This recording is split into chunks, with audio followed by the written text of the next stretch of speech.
Amidst the hubbub, Annie seemed in a nostalgic film, memories of past photos lingering after the piano piece. Her blind friend sat beside her, sharing New Year's wishes. The friend hoped for true love. Annie wished not to next year. Unaware of Anna's situation, her friend could only advise her to enjoy life.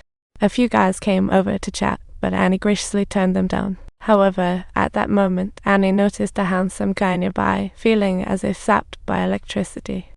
The man across noticed Annie too, and their eyes met, igniting a spark of complex emotions.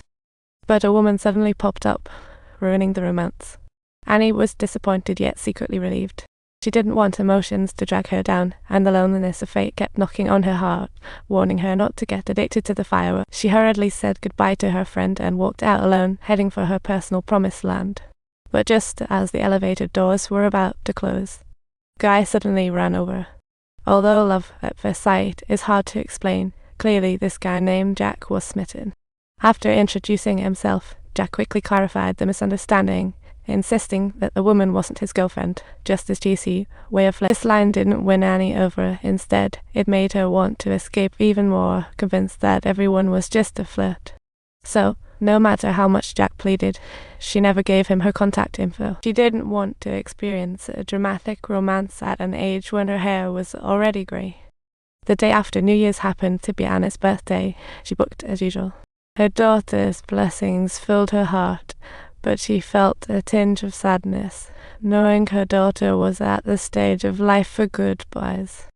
When her daughter mentioned her health and plans to move to a retirement home, Annie felt her heart drop. Even though her daughter tried to keep it light, each word stirred waves in Anna's heart. She suggested buying a house nearby for her daughter to move in, but her daughter declined. Her daughter didn't want her mom to witness her leaving and feel the pain. After this brief time together, Annie returned to her daily routine. Today, while Annie was at work, Jack unexpectedly showed up at the library, bringing her a few old books. Normally, Annie wouldn't accept such gifts, but these books were exactly what she loved and hard to find. Since Jack had put so much effort into this, Annie softened up and her tone became much gentler.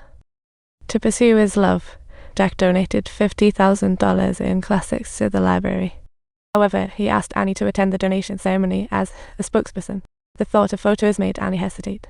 Seeing her firm stance, Jack had no choice but to change his request, asking Annie to agree to a date the next day.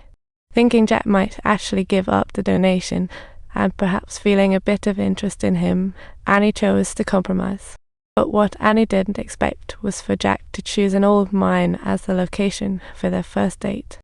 Upon entering the mine, Jack began regaling Annie with stories of gold mining, but to her, this topic was completely out of sync. An ancient ship, mostly buried in the wall, showed time's marks. Annie reached out to touch it. That moment of contact made her subconsciously think of herself, and emotions began to churn within her like a hidden current. She felt she needed to escape this place immediately. When Jack heard about Anna's plans to move, he felt a bit melancholic and sought an excuse to invite her to his place.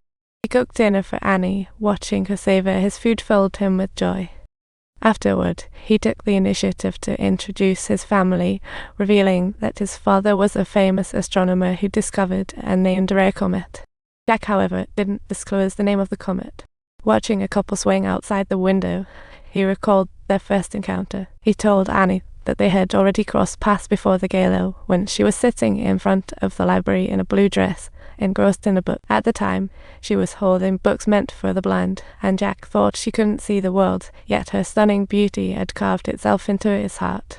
Jack's heartfelt confession made Anna's heart flutter, and soon they found themselves embracing uncontrollably. That night, they transformed from casual friends into each other's pain relievers in life. The next day, sober, Annie deemed the relationship childish. Walking on her familiar park path, she recalled past loves. Due to her health issues, she felt that extravagant love was as fragile as bubbles and would vanish like snowflakes. She worried that if this relationship continued, she might find herself hopelessly trapped. Therefore, during their third meeting, Annie firmly rejected Jack. telling him she was moving and that this relationship would lead nowhere.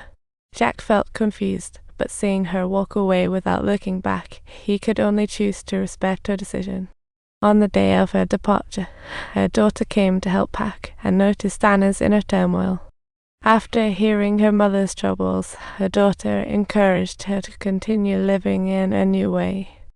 Though there were many heart-wrenching days, if spent in constant pain, youth would become a form of self-torture. As she suggested Annie confess her secrets to Jack, or perhaps she was already deep in emotions.